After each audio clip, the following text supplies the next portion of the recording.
I've always had vision problems, but my vision started to progressively get worse right around the time I turned 30.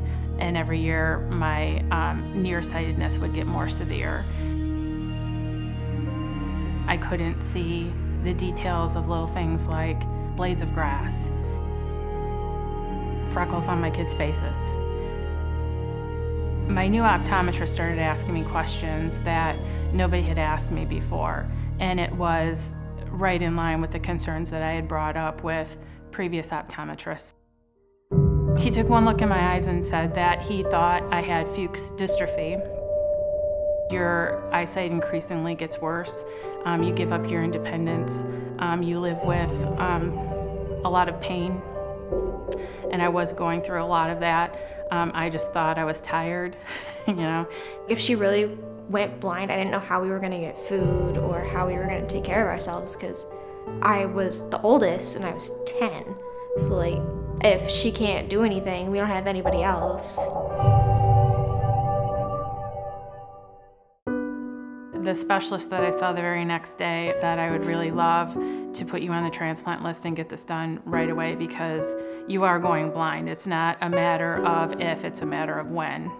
I had two little kids. I think Elizabeth was 10, Jack was 8. I was doing it by myself. I sat down with both of them and I explained to them that I had this issue with my sight and that I was gonna go in for a series of surgeries and I would be off work and I would need their help. Elizabeth threw her arms around me and said, "It's okay, you're gonna be okay, we're gonna be okay." She's 10. Here I was facing a very difficult time and I found myself leaning on a 10-year-old and it wasn't fair.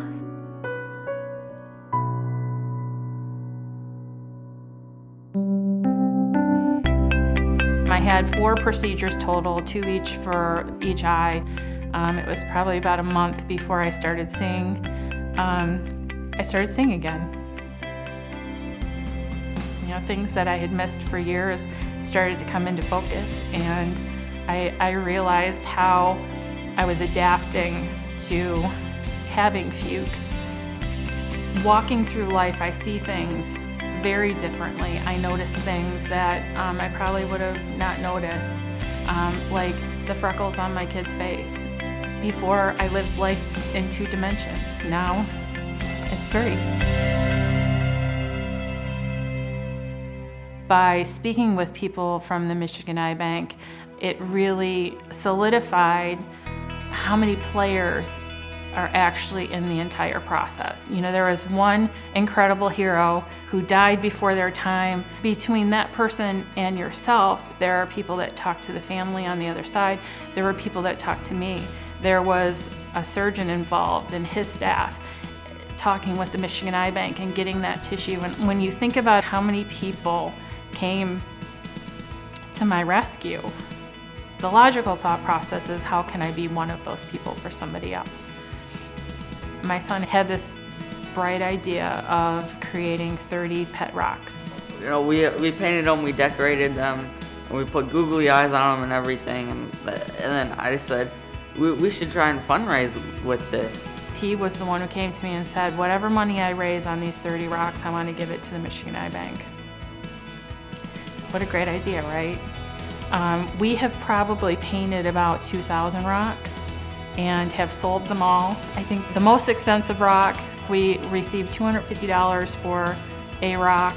Afterwards, when I started seeing things more clearly, all I could think about was what the Michigan Eye Bank really did for me to be able to see.